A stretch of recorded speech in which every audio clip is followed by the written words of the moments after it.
फूल फुलेको मौसममा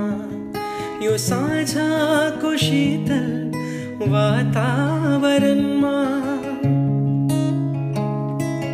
फूल फुलेको मौसममा